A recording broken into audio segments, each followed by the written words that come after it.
Alright, this is the installation of a forced induction interchiller on a 2013 Camaro ZL1. What we're going to do is start at the condenser fitting. This is the original factory condenser block. It comes up out of the condenser at a 90-degree angle. You disconnect the factory line, which is currently located right here. Pull that off and install the forced induction interchiller line to that factory original location.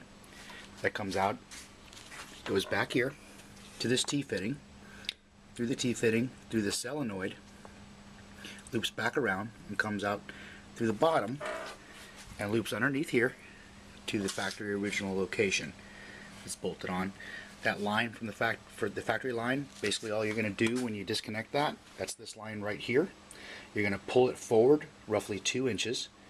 It moves quite easily. It's got plenty of slack. This is the same line back here. There's a lot for it to move, so it slides forward quite easily, and it just gets it out of the way for a nice clean installation right there.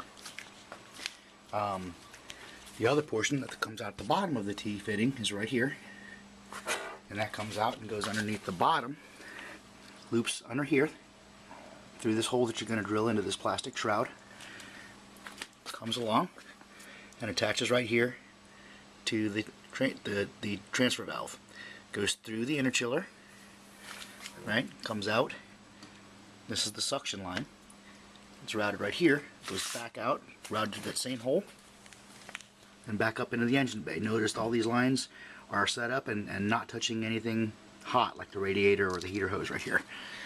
That comes up into the engine bay underneath the forced induction interchiller setup, and I followed basically the factory line. I tied it to that, and it bolts right here into this T-piece that is also part of the forced induction interchiller kit. It bolts in there nice, clean, very easy install, very simple.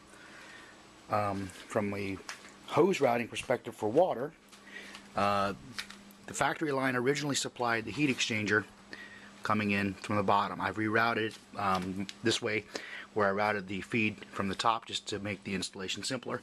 The kit provides you plenty of hose to be able to route it however you see fit, but this is just the way I decided to do it.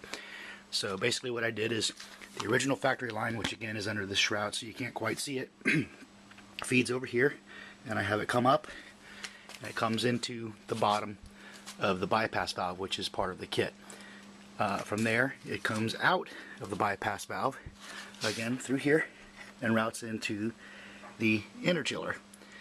Water goes through, comes out, comes back in the same direction, comes out here, goes down under here, and routes to the factory line that feeds the supercharger. Nice install. The other two lines, basically the heat exchanger side, this is the feed side. It comes out. I decided to route the line over the heat exchanger because there's a nice channel right there that just gives you plenty of room to do it. And that feeds into the heat exchanger there. Water flows through the heat exchanger when it's not bypassed, comes out here and goes back into the manifold right there. From an electrical standpoint, there's a rubber grommet located above the battery wire location on the driver's side.